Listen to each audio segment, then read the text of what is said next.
à une concentration 800 fois plus élevée et il ne faisait pas de mal. C'était très important parce que la FDA parlait à l'époque d'une technologie neutre.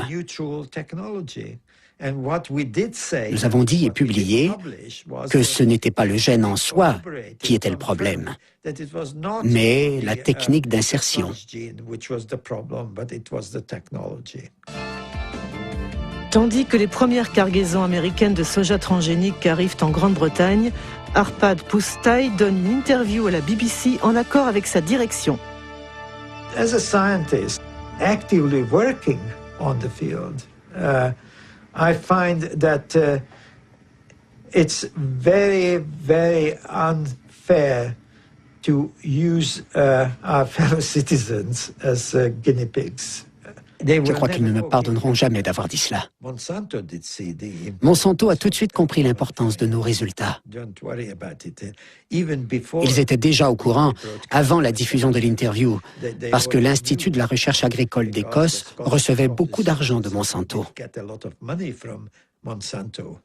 Donc, ils ont très vite compris la portée de notre étude. Le lendemain de la diffusion de l'interview, Arpad Pusztai est licencié et toute son équipe de recherche dissoute. Histologue réputé, le professeur Stanley Yuen avait été chargé d'étudier l'impact des pommes de terre transgéniques sur les organes des rats. Depuis cette affaire, il n'a plus aucune illusion sur l'indépendance de la science. J'étais extrêmement en colère et très perturbé. C'était comme si le sol se dérobait sous mes pieds. Qu'est-ce qui se passe? Ils ont aussi discrédité Stanley. Ce ne fut pas seulement Arpad et moi. Stanley a été mis à la retraite d'office et à l'université, il a été discrédité. C'est vrai? Oui. C'était vraiment très dur. Lundi, notre travail était formidable. Mardi, c'était bon pour la poubelle. J'avais une petite idée de ce qui avait bien pu se passer, mais j'en ai eu la confirmation il y a à peu près 8 ans. J'étais à un dîner dansant et à la table, à côté de moi, il y avait quelqu'un de l'Institut Rowett du nom de Data Roy. À un moment, je lui ai dit « C'est horrible ce qui est arrivé à Arpad, n'est-ce pas ?» Il a répondu « Oui, mais ne savez-vous pas que Downing Street a appelé le directeur 2 fois ?» Là, j'ai compris qu'il y avait eu quelque chose de supranational dans cette affaire. Le bureau de Tony Blair avait subi des pressions pour arrêter ce travail parce que les Américains trouvaient que ça portait préjudice à leur industrie de la biotechnologie.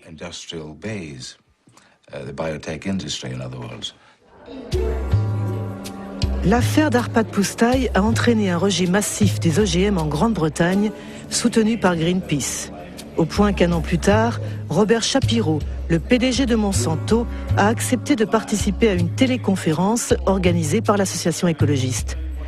C'est finalement la seule archive filmée qui existe de l'ancien PDG, qui avait fait basculer la compagnie dans l'ère de la biotechnologie en lançant un nouveau mot d'ordre, nourriture, santé et espoir.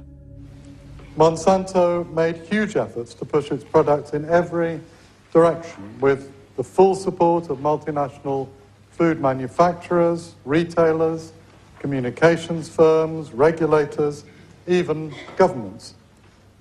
You behave not as a company offering life and hope, but as bullies, trying to force your products on us. If I'm a bully, I don't feel that I'm a very successful bully. I want to start by emphasizing that biotechnology is a tool.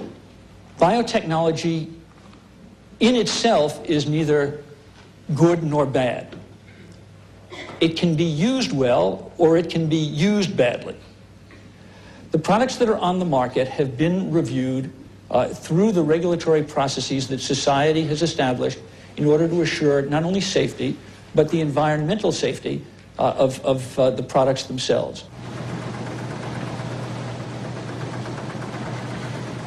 Dix ans après sa mise sur le marché, le soja Roundup Ready représente 90% du soja cultivé aux États-Unis. Et 70% des aliments vendus dans les commerces américains contiennent des produits transgéniques. À la différence de l'Europe, les consommateurs ne peuvent pas choisir car l'étiquetage des OGM est interdit. Une conséquence directe du principe d'équivalence en substance. J'ai un grain de soja dans la main et je peux le manger en toute sécurité. Je pense que la FDA est confiante que ce soja présente la même sécurité alimentaire que les autres variétés. Comment l'agence peut-elle en être sûre? C'est basé sur les données que la compagnie a fournies à la FDA et qui ont été évaluées par les scientifiques de l'agence. Et ce n'est pas dans l'intérêt d'une entreprise de conduire une étude pour ensuite en masquer les résultats. Comment James Mariinsky peut-il être aussi affirmatif? Si on tape Monsanto a falsifié des études scientifiques, on obtient 174 000 réponses. Parmi elles, un rapport de l'EPA, l'Agence de protection de l'environnement des États-Unis. Monsanto aurait falsifié des études sur les effets cancérigènes de la dioxine.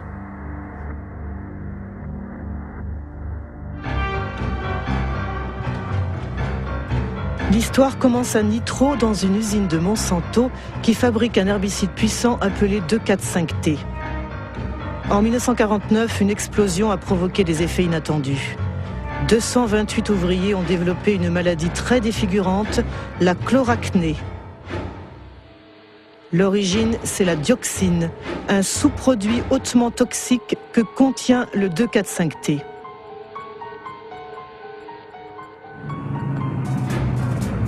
Le 2,4,5-T était le composant principal de l'agent orange, le défoliant utilisé par l'armée américaine pendant la guerre du Vietnam. Dans les années 1960, 40 millions de litres d'agent orange ont été déversés dans le sud du pays, soit 400 kilos de dioxine pure. 3 millions de personnes ont été contaminées, dont des milliers de soldats américains. 40 ans après la fin de la guerre, la dioxine continue de faire des victimes. On sait aujourd'hui que ce poison provoque des cancers et de graves dysfonctionnements génétiques.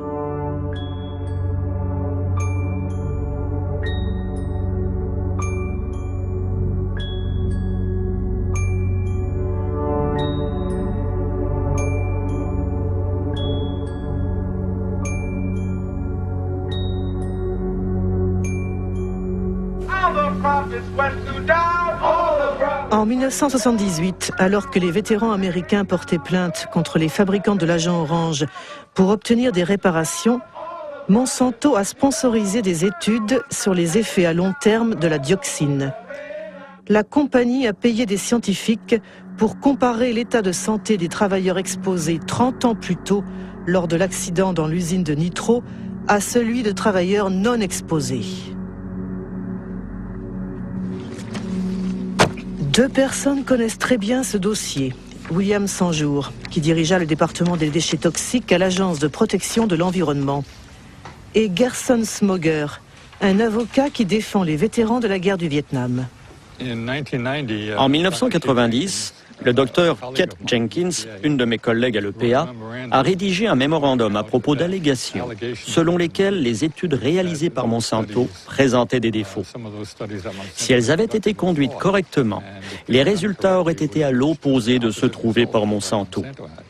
Leurs études montraient que la dioxine n'était pas cancérigène pour l'homme.